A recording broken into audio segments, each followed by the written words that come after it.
राधे राधे। जय श्री श्याम। मित्रों, लालच एक बुरी बला है। हमें कभी भी लालच नहीं करना चाहिए। जितना हमें भगवान ने दिया है, जिस लायक बनाया है, हमें उतने में ही खुश रहना चाहिए, क्योंकि हमारे भाग्य में जो होता है हमें वही मिलता है और भाग्य से ज़्यादा कभी नहीं मिल सकता। अगर मिल भी जाए तो वह आकर भी चला जाता है, क्योंकि हमारा भाग्य हमें उतना ही देता है जितना भगवान ने हमारे नसीब में लिखा होता है। अगर हम उससे ज़्यादा की अपेक्षा करेंगे और लालच करेंगे तो बहुत बड़ी मुसीबत में फंस जाएंगे।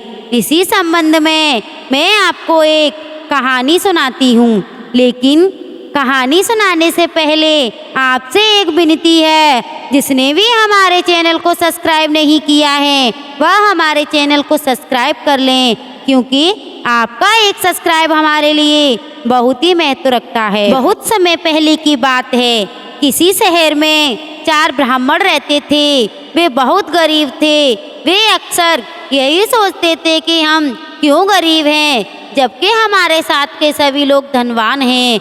ऐसा क्या करें जिससे हमारी दरिद्रता दूर हो जाए। फिर एक दिन सलाह करके धनी बनने की अभिलाषा के लिए वे चारों उज्जैन नगरी पहुँचे। वहाँ पर उन्हें एक तपस्वी मिला। उनके चरणों में प्रणाम करके वो चारों बैठ गए। तपस्वी ने उनसे पूछा कि तुम लोग यहाँ किस उद्देश्य से आए हो। तब चारों ने एक साथ एक स्वर में कहा, महाराज, हम ब्राह्मण पुत्र हैं, किंतु निर्धन होने के कारण हम दुखी हैं। इसीलिए हम आपकी शरण में आए हैं कि हमें कोई धनवान बनने का मार्ग सुझाइए। तपस्वी को उन युवकों पर दया आ गई। उसने उन्हें 4 दीपक देकर कहा, इन दीपक को तुम पहाड़ पर लेकर चढ़ना शुरू कर दो। जहाँ दीपक बुझेगा वहाँ खजाना होगा। अगर उस खजाने में संतुष्ट ना हो तो आगे जाना, मगर ध्यान रहे, लोभी सदा दुख पाता है और संतोषी सुख। हम लोभी नहीं हैं भगवान। ठीक है, जाओ। तत्पश्चात उन्होंने पहाड़ पर चढ़ना प्रारंभ किया। 5 कोस पर जाकर एक दीपक बुझ गया। जिस युवक का दीपक बुझा था उसने वहाँ खुदाई की तो उसे बहुत सारा तांबा मिला। उसे देखकर उसके तीनों मित्र बोले, अरे यह भी कोई खजाना है, इसे यहीं छोड़ो और आगे चलो। तो वह बोला, नहीं भाई, जो मेरे भाग्य में था मुझे मिल गया, अब मैं आगे नहीं जाऊंगा। और उसे वहाँ पर वह तीनों छोड़कर आगे चले गए। कुछ आगे गए तो दूसरे युवक का दीपक भी बुझ गया। उस स्थान को खोदने पर उसे वहाँ चांदी मिली। उसने खुशी से कहा, भाई लोगों, अब हमें और आगे जाने की आवश्यकता नहीं है, हम इससे ही धनवान बन जाएंगे। उसकी बात सुनकर वो दोनों युवक बोले, देख भाई, पहले तांबा मिला, फिर चांदी मिली, अब यदि आगे जाएंगे तो सोना मिलेगा, इसलिए हम दोनों आगे जाते हैं। यह कहकर वो दोनों उसे छोड़कर आगे बढ़ गए। जैसे ही वो आगे बढ़े तो तीसरे युवक का दीपक बुझ गया और उसे उस स्थान को खोदने पर सोना मिल गया।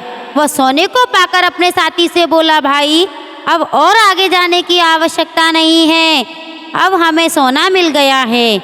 लेकिन चौथा साथी इससे संतुष्ट नहीं हुआ और वह बोला, भाई, हो सकता है आगे हमें हीरे मिल जाएं। पहले तांबा मिला, फिर चांदी मिली, फिर सोना, अब तो हीरे ही मिलेंगे। मैं तो अब हीरे लेने ही जाऊंगा, तुम बेशक यहीं पर रहो। यह कहकर वह आगे बढ़ा। वह तीनों मित्र जो उनके नसीब में था वह उसे पाकर बहुत खुश और संतुष्ट हुए और वह अपना अपना भाग्य लेकर चले गए। किंतु वह चौथा मनुष्य ऊपर पहाड़ी पर जाकर चढ़ने लगा तो उसे वहाँ पर ऐसे व्यक्ति को देखा जिसके माथे पर चक्र घूम रहा था और वह बेचारा खून से लथपथ खड़ा था। चौथे मित्र ने उसके पास जाकर पूछा, भाई, यह क्या है, तुम्हें क्या हो गया है। अभी उसकी बात पूरी नहीं हुई थी कि वह चक्र उस व्यक्ति के माथे से हटकर उस युवक के माथे पर आ गया। यह देखकर वह बुरी तरह घबरा गया और तड़पते हुए बोला, अरे मित्र, यह क्या है? अपने इस चक्र को संभालो। हाय, वह तड़पने लगा।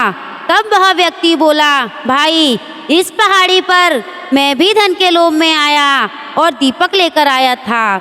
मेरे आने से पहले यह किसी और व्यक्ति को जकड़े बैठा था। मैंने उससे पास जाकर तुम्हारी तरह ही कारण जानना चाहा, तो यह मुझ पर आकर बैठ गया। और अब जब तुमने इसका कारण पूछा तो अब तुमको ये जकड़ कर बैठ गया। हे युवक, यहाँ लोभियों को दंडित किया जाता है।